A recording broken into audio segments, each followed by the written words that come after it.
Flower, red flower. इसमें मिला था लॉन्ग राउंड, इसमें मिलेगा लॉन्ग राउंड, लेकिन अनुपात बदल जाएगा। इसमें था 7-1-1-7, इसमें 1-7-7-1। ये कहना चाहिए प्रतिकर्षण का चित्र है, रिपल्सन का, और ये किसका चित्र है? कपलिंग का। ठीक है जी। इसमें कहना चाहिए टेस्ट अक्रॉस कराते हैं, याद रखेंगे। जो पहली पीढ़ी में मिलेगा इसको हम लोग क्या कराएंगे? टेस्ट अक्रॉस कराएंगे। टेस्ट अक्रॉस कराएंगे तो किससे कराएंगे? डबल रिसेसिव से, मतलब दोनों छोटा रहेगा, दोनों बी छोटा, दोनों एल छोटा, दोनों बी छोटा, दोनों एल छोटा। और यहाँ पर रेशियो याद रख लेंगे 7-1-1-7, और इसमें 1-7-7-1। ब्लू रेड, इसमें भी ब्लू रेड। उसके बाद लॉन्ग राउंड, इसमें भी लॉन्ग राउंड और लॉन्ग राउंड। क्लियर? इस सिद्धांत को किसने दिया था? मॉर्गन नामक साइंटिस्ट ने दिया था, कपलिंग एंड रिपल्सन। क्लियर? इसके बाद हम लोग एक उदाहरण देखेंगे लिंकेज का, ड्रोसोफिला नामक मक्खी में। ड्रोसोफिला नामक मक्खी में टी.एच. मॉर्गन नामक साइंटिस्ट ने ही 1910 में ड्रोसोफिला नामक एक फ्रूट फ्लाई में कंप्लीट लिंकेज का कहना चाहिए उदाहरण प्रस्तुत किया था। उसको पुरानी सिलेबस में कई बार पूछा गया है। ठीक है जी। नई सिलेबस में भी है, लेकिन नई सिलेबस को बदले कहना चाहिए 2 ही साल हुआ है तो अभी नहीं आया है, लेकिन ये बहुत ही एमपी क्वेश्चन होता है। क्लियर? तो देखते हैं ड्रोसोफिला नामक मक्खी में कंप्लीट लिंकेज का उदाहरण।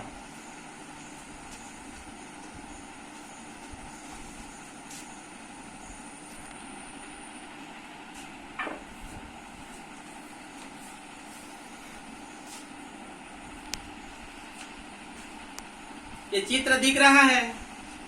यदि ये चित्र साफ नहीं दिखेगा तो आपके पुस्तक में सेम 100% समान चित्र दी गई है।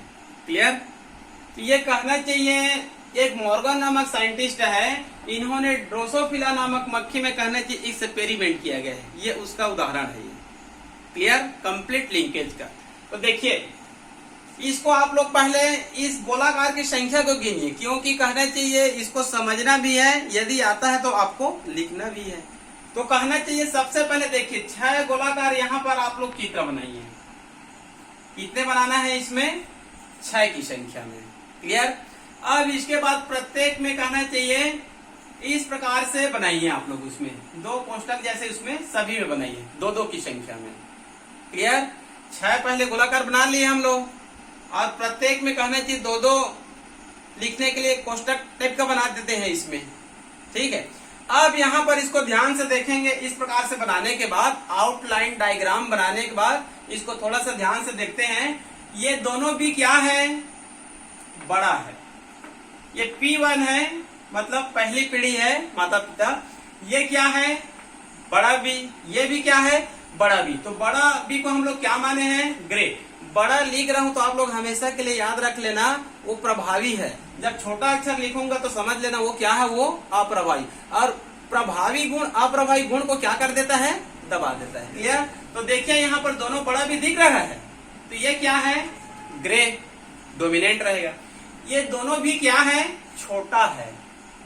ये दोनों भी क्या है? छोटा है। तो ये वेस्टिजियल विंग है, मतलब अवशेषी पंख है। ड्रोसोफिला नामक मक्खी में किया जा रहा है पंखों में। तो ये क्या है? वेस्टिजियल विंग, मतलब अवशेषी पंख। तो छोटा लिखा हूं तो ये क्या रहेगा? अप्रभावी। अब दूसरा ये कहना चाहिए ड्रोसोफिला है, मेल फीमेल का, इसमें बी क्या है? छोटा है, तो ये ब्लैक कलर का है। ये ग्रे कलर है, और ये क्या है? ब्लैक है। ये ग्रे इसके ऊपर क्या रहेगा? प्रभावी रहेगा। क्लियर? ये भी क्या है? बड़ा है, तो ये लॉन्ग विंग है, मतलब बड़ी पंख है, और ये अवशेषी है। तो ये प्रभावी है, बड़ा भी लिखा हूं तो। ये छोटा लिखा हूं तो क्या है? ये अप्रभावी है। अब इन दोनों के बीच में क्या कराएंगे हम लोग? क्रॉस कराएंगे। तो क्रॉस कराएंगे तो ये मिलेगा।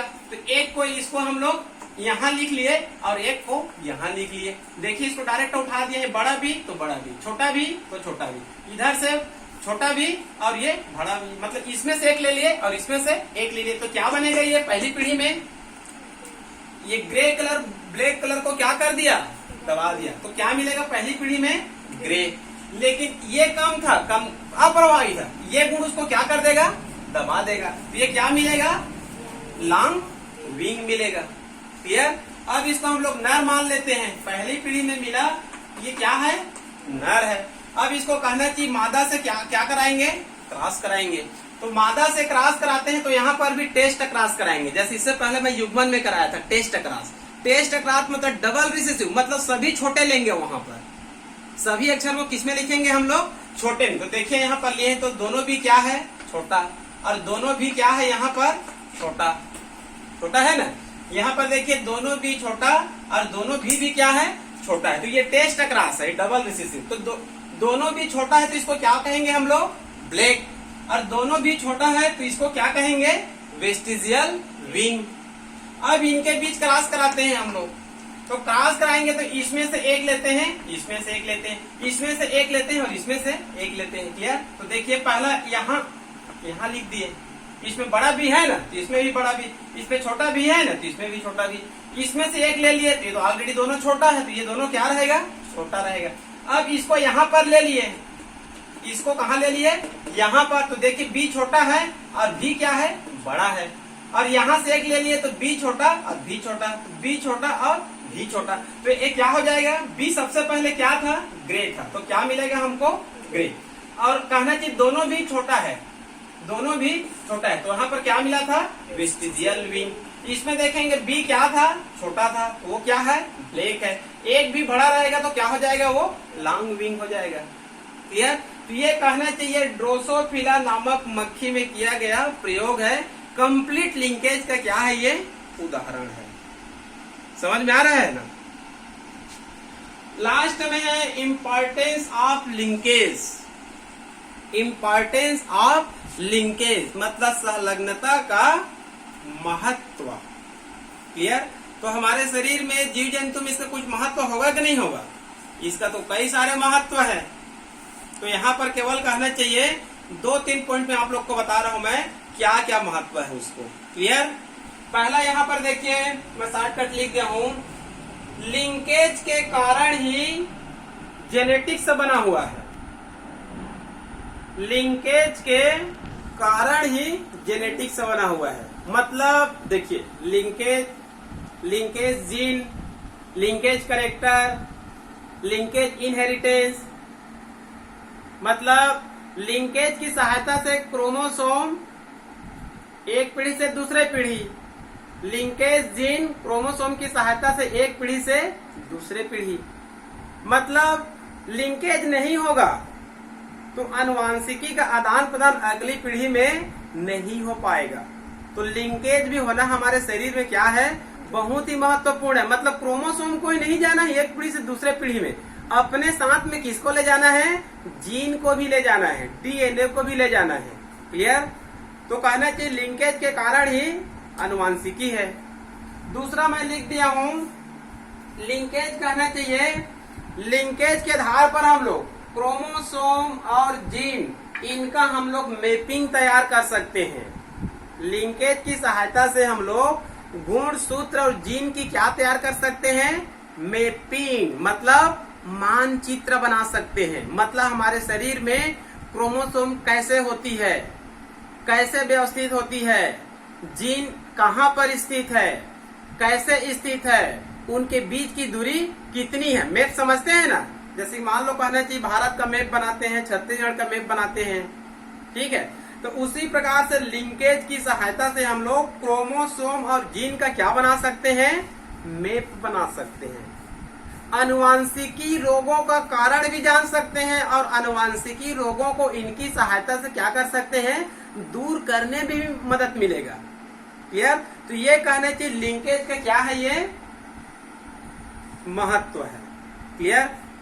अब इसके बाद आगे हम लोग पढ़ेंगे क्रॉसिंग ओवर। इसके जस्ट बाद हम लोग क्या पढ़ेंगे, क्रॉसिंग ओवर। लगभग इतने में लिंकेज खत्म हो गया। लिंकेज क्या है, लिंकेज जीन कैसे होता है, लिंकेज ग्रुप क्या है, linkage character, linkage inheritance. Clear.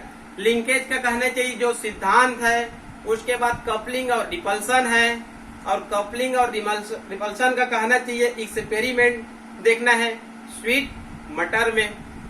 Clear. उसके बाद ड्रोसोफिला नामक मक्खी में कंप्लीट लिंकेज का उदाहरण।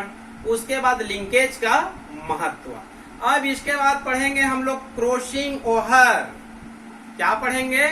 Crossing over. इसका दूसरा नाम होता है जीन विनिमय। जीन विनिमय मतलब जीनों का आदान प्रदान होना। आप लोग नाम सुने होंगे क्रॉसिंग ओवर।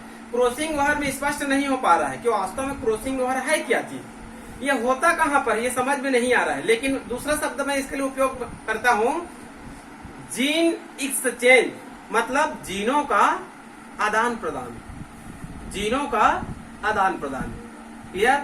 तो इसको मैं एक बहुत ही सिंपल तरीका से बता रहा हूं। पुस्तक में कहना चाहिए वर्णन ज्यादा किया गया है, उसको आप लोग पढ़ेंगे तो भूल जाएंगे। तो मैं बहुत एक सिंपल चित्र बता रहा हूं, उनकी सहायता से 100% क्लियर हो जाएगा कि क्रॉसिंग ओवर है क्या चीज और जीन विनिमय है क्या चीज और क्रॉसिंग ओवर का महत्व। क्लियर?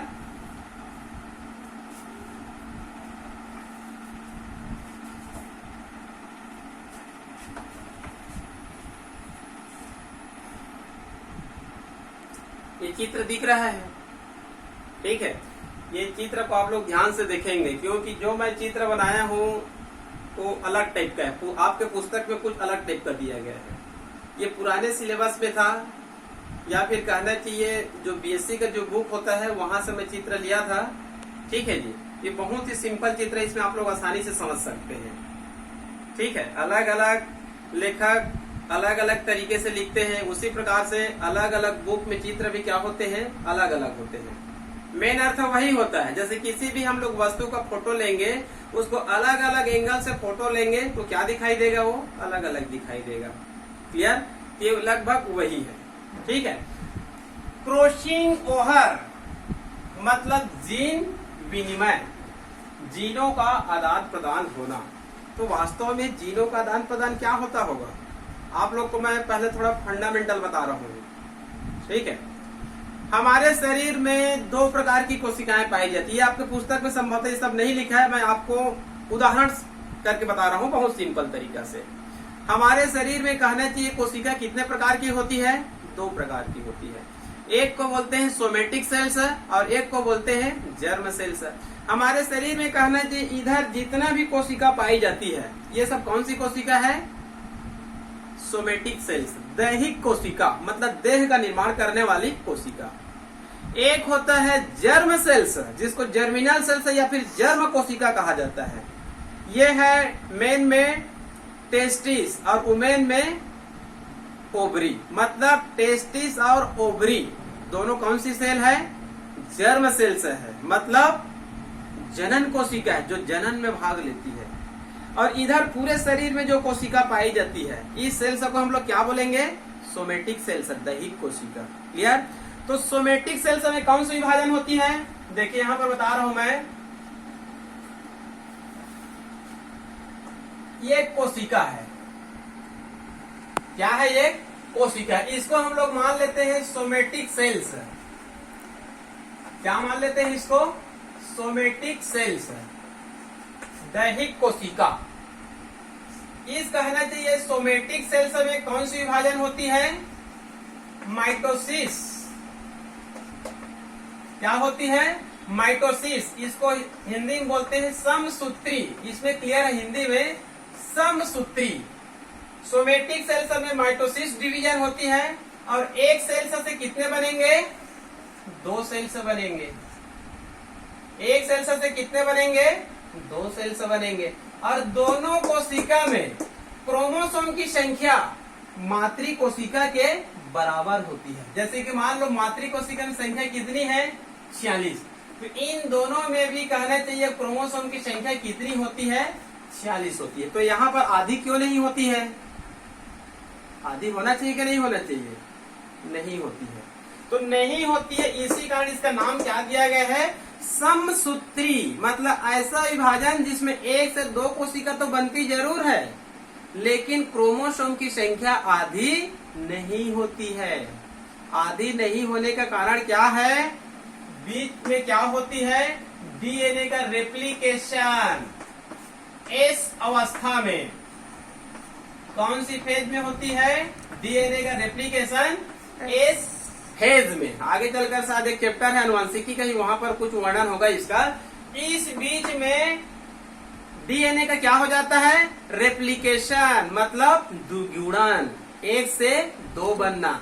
तो डीएनए में रेप्लिकेशन होता है तो गुणसूत्र में भी क्या हो जाती है, डुप्लीकेशन, रेप्लिकेशन, जिसके कारण यहाँ पर संख्या आधी नहीं होती है। और मातृ कोशिका में 46, तो इधर भी 46। हमारे शरीर में जितने भी सोमेटिक सेल्स है उसमें विभाजन लगातार हो रहा है, 25 साल तक मानव में होती है। तो प्रत्येक कोशिका में कितनी होती है, क्रोमोसोम की संख्या 46 होती है। क्लियर। उसके बाद बता रहा हूं दूसरी सेल्स का नाम होता है जर्म सेल्स। दूसरी सेल्स का नाम क्या होता है, जर्म सेल्स।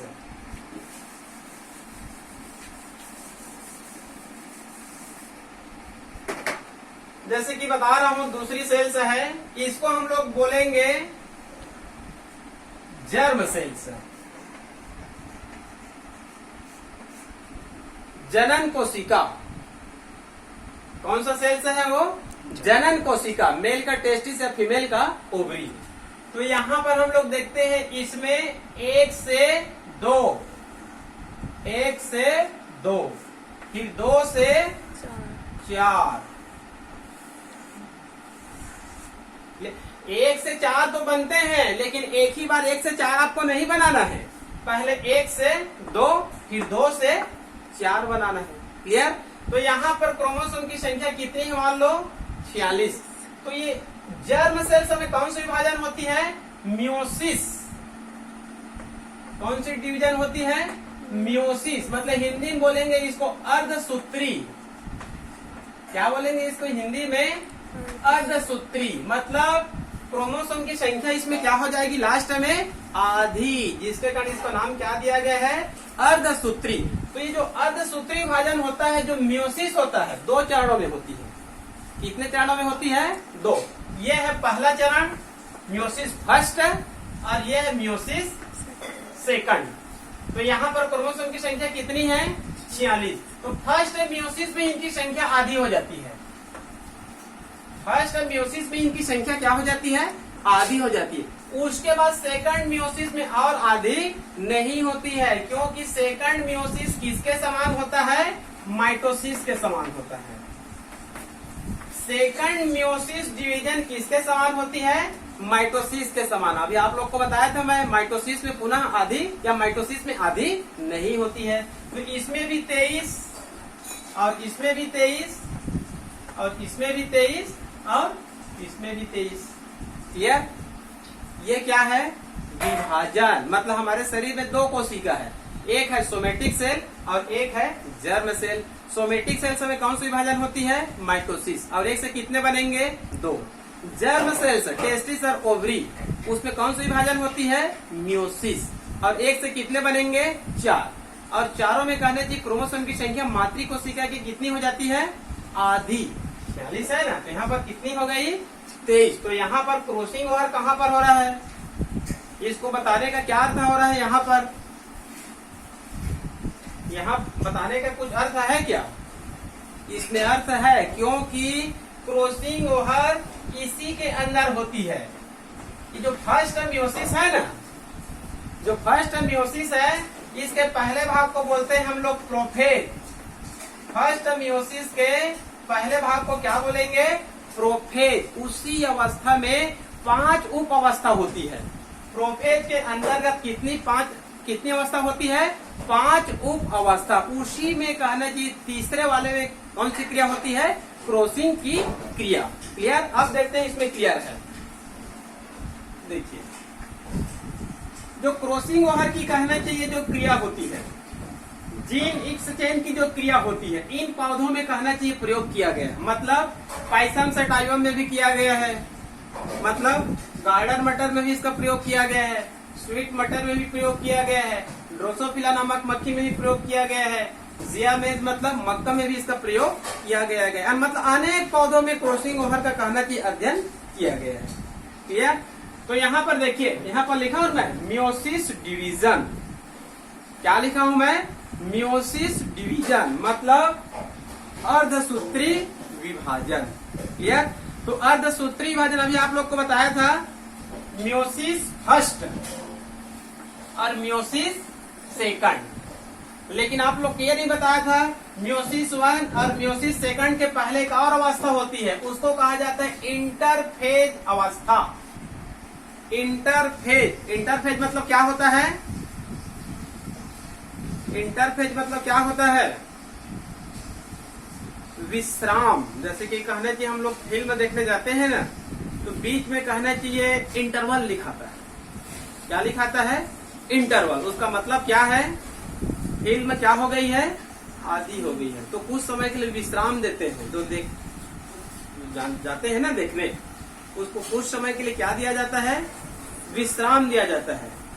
ठीक है, तो उसी प्रकार से इंटरफेज, ठीक है, विश्राम अवस्था। इसमें विश्राम अवस्था तो है, लेकिन वास्तव में इसको विश्राम अवस्था नहीं कहा गया है। इस सेल में इस बीच में कुछ न कुछ होती रहती है। तो यहाँ पर विश्राम अवस्था में 3 अवस्था देखेंगे आप लोग। कितने अवस्था देखेंगे? 3। देखिए G1, G2, एस फेज। 3 अवस्था है ना इंटरफेज में। G1, एस फेज, G2, 3 अवस्था है। पहले G1 होगा और उसके बाद एस फेज होगा और उसके बाद G2 फेज होगा। एस फेज अवस्था में क्या होती है? डीएनए का रेप्लिकेशन। इसको कई बार कहना चाहिए, नीट वगैरह में पूछा जाता है, डीएनए का रेप्लिकेशन किस अवस्था में होती है? तो आपको हमेशा के लिए याद रखना है, इंटरफेज के अंतर्गत एस फेज में होती है। क्लियर? आजकल सेल डिवीजन संभवतः 11वीं के कोर्स में चला गया है। सेल डिवीजन 11वीं के कोर्स में, तो 11वीं के कोर्स में विस्तृत मिलेगा, माइटोसिस और मियोसिस। 12वीं में लगभग ये नहीं है। ये डीएनए के अंतर्गत थोड़ी बहुत है, डीएनए रेप्लिकेशन का। ठीक है, तो कहना चाहिए एस फेज में क्या होगा? डीएनए का रेप्लिकेशन। तो ये तो हो गया इंटरफेज। ये जो मियोसिस है ना, पहला क्या होगा? इंटरफेज होगा, उसके बाद मियोसिस फर्स्ट और उसके बाद मियोसिस सेकंड। तो इसके अंतर्गत तो G1, S, G2। G1 में क्या होता है? हालांकि इसका अध्ययन यहाँ पर नहीं करना है, लेकिन G1 और G2 में क्या होता है? प्रोटीन और आरएनए का निर्माण होता है। G1 और G2 में क्या होता है? प्रोटीन और आरएनए का निर्माण होता है। एस फेज में क्या होता है? डीएनए का रेप्लिकेशन होता है, द्विगुणन होता है। क्लियर? उसके बाद है मियोसिस फर्स्ट है, मियोसिस सेकंड। मियोसिस सेकंड का अध्ययन नहीं करना है, क्योंकि यहाँ पर हमको मुख्य रूप से क्या अध्ययन करना है? Crossing over. तो क्रॉसिंग ओवर है क्या चीज, कहाँ पर होता है, इन सब के बारे में मैं पहले बता रहा हूँ। क्लियर? तो देखिए मियोसिस फर्स्ट, यहाँ पर मैं शॉर्टकट लिखा हूँ रिडक्शनल। शॉर्टकट लिखा हूँ रिडक्शनल। इसका अर्थ क्या होता है कि मियोसिस फर्स्ट में क्रोमोसोम की संख्या क्या हो जाती है? आधी हो जाती है। क्या हो जाती है?